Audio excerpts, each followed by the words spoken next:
ஹாய்ங்க, எல்லாரும் எப்படி இருக்கீங்க? நல்லா இருக்கீங்களா? 1 வீக் ஆகுது மினி விளாக்லாம் போட்டு. லாஸ்ட் வீக் திருப்பதி போயிருந்தோம், அதனால டைமே இல்லை. இந்த மினி விளாக் பார்த்தீங்க அப்படின்னா நம்ம நேட்டிவ்ல இருந்தால் ஹஸ்பண்ட் ஊரில் வந்து வெள்ளிக்கிழமை கோவில் திருவிழா, அதனால புதன்கிழமை நைட்டே கிளம்பி வியாழக்கிழமை காலையிலாம் நம்ம சொந்த ஊருக்கு வந்தாச்சு. ஏன்னா வியாழக்கிழமையே சாமி வரும் அப்படிங்கிறதுனால வியாழக்கிழமை காலையிலேருந்து நைட்டு சாயந்தரம் வரைக்கும் அம்மா வீட்டில் இருந்துட்டு ஈவினிங்காக தான் வந்து கிளம்பி மாமியார் வீட்டுக்கு வந்தேன். மறுநாள் பால்குடம் கோயில் திருவிழாக்கு எடுக்கிறோம் அப்படிங்கிறதுனால சரி நான் ஒரு மஞ்சள் கலரில் சுடிதார் போட்டுக்கலாம் அப்படின்னு தான் நான் நினச்சேன். எங்கள் அம்மா கல்யாணம் ஆகிட்டு குழந்தை பிறந்துட்டு அதெல்லாம் புடவை தான் கட்டணும் அப்படி இப்படின்னு ஆச்சு பூச்சுனாங்க. சரின்ட்டு எங்கள் அம்மாவை நானும் ஈவினிங்காக போய் புடவை, அப்புறம் தம்பிக்கு வந்து பால் குடத்துக்கு ட்ரெஸ்ஸு அதெல்லாம் எடுத்துக்கிட்டு ஈவினிங்காக மாமியார் வீட்டுக்கு வந்தோம். எங்கள் ஊரில் பிள்ளையார் சாமி தான், அதுக்கு தான் திருவிழா நடத்துவோம்.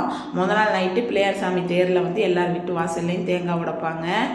பிள்ளையாரை வந்து இழுத்துக்கிட்டு வரவங்களுக்கு அலுப்பு இல்லாமல் இருக்கணும்னு எல்லார் வீட்லேயும் காஃபியெல்லாம் போட்டு கொடுப்பாங்க. எங்கள் வீட்டுக்கெல்லாம் கரெக்டாக நைட்டு 2 மணிக்கு தான் வந்துச்சு. நல்லபடியாக சாமியை கும்பிட்டு முடித்தோம்.